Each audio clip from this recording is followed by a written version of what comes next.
أعوذ بالله من الشيطان الرجيم. بسم الله الرحمن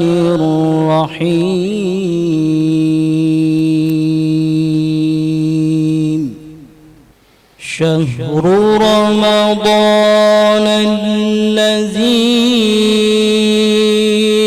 أنزل فيه القرآن شهر رمضان الذي أنزل فيه القرآن.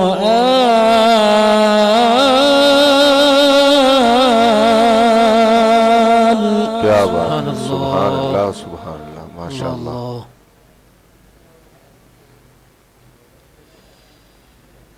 شهر رمضان الذي أنزل فيه القرآن هدى للناس.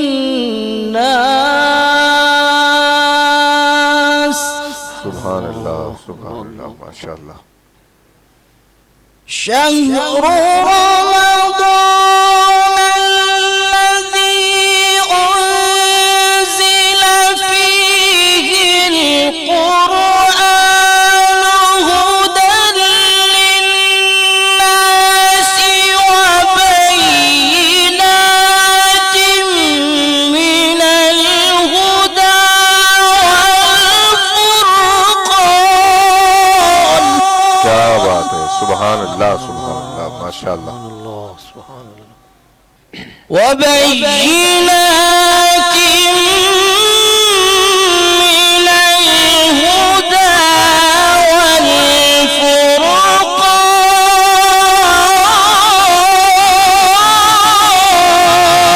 والفرقان. ماشاء اللہ.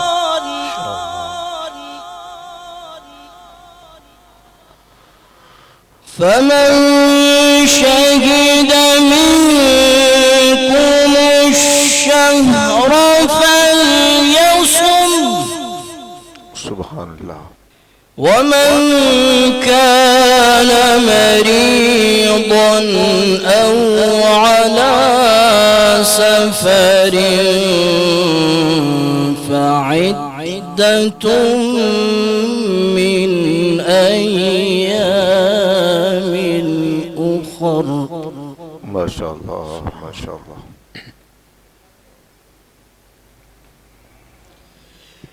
يريد الله بكم اليسر ولا يريد بكم العسر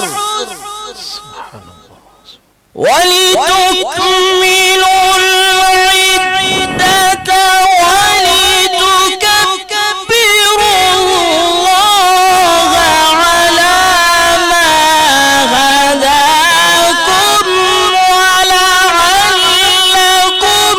تشكرون. سبحان اللہ سبحان اللہ.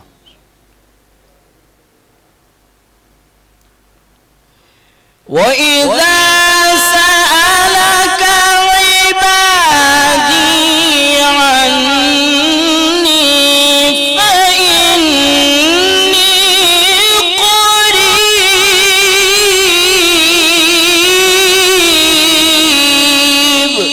سبحان اللہ ماشاء اللہ. أجيب دعوة الداع إذا دعاني فليستجيبوا لي ماشاء اللہ ماشاء اللہ. وليؤمنوا بي لعلهم يرشدون. صدق اللہ العظیم.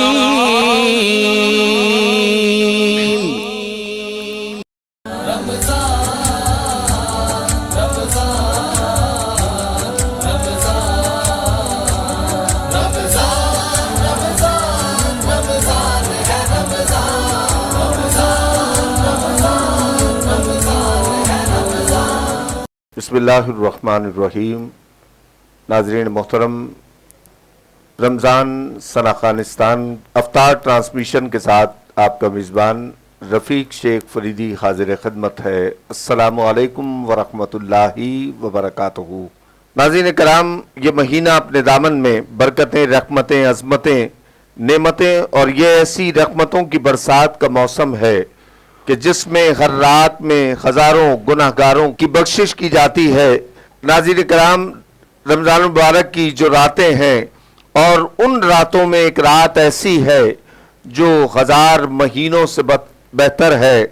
حضور علیہ السلام نے فرمایا کہ اگر میری امت کو ماہ رمضان کی فضیلت کا پتہ چل جائے تو وہ پورے سال یہ دعا کرے کہ پورے سال رمضان ہی رہے.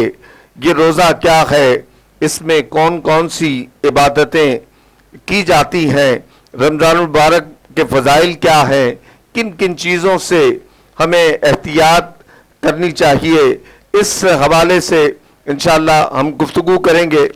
آج ہمارے ساتھ تشریف فرما ہیں ممتاز قاری قرآن جناب قاری حافظ یاسر جمال نقشبندی صاحب، جن سے آپ نے تلاوت سماعت کی.